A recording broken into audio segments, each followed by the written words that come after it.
Assalamualaikum viewers, this is me Muhammad Atif and you all are welcome on my YouTube channel Ima Language Center.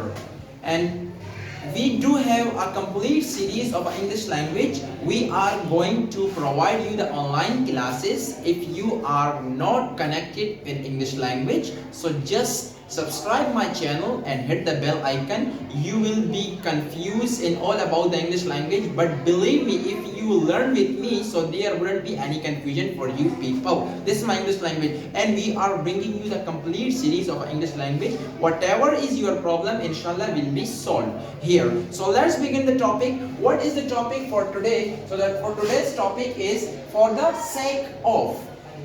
For the sake of, what does it mean in Urdu? के खातिर. अब यहाँ पे हमारे पास एक sentence है for the sake of. अब most of the people they use this kind of sentence, but actually we don't know that what is the real meaning of this sentence for the sake of. तो अगर हम उर्दू में इसको translate करें तो for the sake of का मतलब होता है के खातिर, यानी कि किसी चीज के खातिर या किसी शख्स के खातिर कोई भी काम सर अंजाम देना.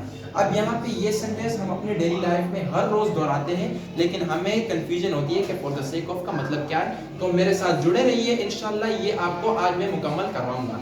तो फॉर द सेक ऑफ का मतलब होता है किसी के खातिर. अब फॉर द सेक ऑफ को समझने के लिए हमारे पास जो इसका फॉर्मेट है अकॉर्डिंग टू द स्टेटमेंट. अब इसका क्या मतलब है? अकॉर्डिंग टू द स्टेटमेंट का मतलब है कि जो कोई भी सेंटेंस आप कहना चाहते हो वो आएगा अकॉर्डिंग टू द स्टेटमेंट में. उसके बाद ये कंप्लीट सेंटेंस आप इस तरीके से कुछ यूज कर सकते हो फॉर द सेक ऑफ. अब उसके बाद आप लगाओगे ऑब्जेक्ट. ऑब्जेक्ट उस चीज के लिए आएगा. फॉर एग्जाम्पल आप किसी शख्स के खातिर ये काम कर रहे हो, आप किसी चीज के खातिर ये काम कर रहे हो, तो उसके लिए हम फिर ऑब्जेक्ट का यूज करेंगे. आइए कुछ सेंटेंसेस मैंने लिखे हैं, इसको ट्रांसलेट करते हैं. तो अकॉर्डिंग टू द स्टेटमेंट का मतलब, अब फॉर एग्जाम्पल यहाँ पे मेरे पास एक सेंटेंस है. सेंटेंस क्या है कि मैं आपके खातिर आता हूँ. अब मैं आपके खातिर आता हूँ. अब सबसे पहले हम किसके खातिर आते हैं, यहाँ पे हमें उसको हाईलाइट करना होगा. अब जो अकॉर्डिंग टू द स्टेटमेंट है हम उसको फॉलो करेंगे. अब यहाँ पे अकॉर्डिंग टू द स्टेटमेंट क्या आएगा कि आई कम हियर. अब किसके खातिर? For the sake of. For the sake of you. अब किसके खातिर आ रहे हैं हम यहाँ पे? आपके खातिर. तो यहाँ पर हमारे पास जो ऑब्जेक्ट है वो यहाँ पे आया for the sake of you. अब मुकम्मल सेंटेंस को दोबारा ट्रांसलेट करते हैं. I come here for the sake of you.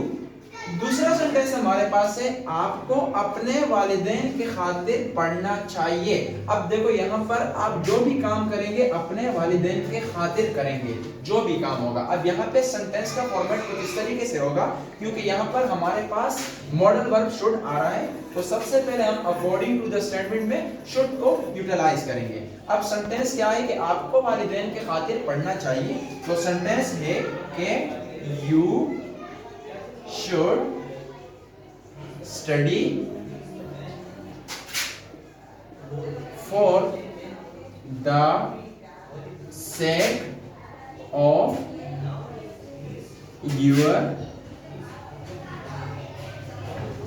parents. तो ये था आज का हमारा lesson for the sake of. उम्मीद है आपको समझ आ गया होगा, और अगर कोई भी क्वेश्चन हो आपको तो आप कमेंट सेक्शन में पूछ सकते हैं, रिप्लाई हम जरूर देंगे. Thank you.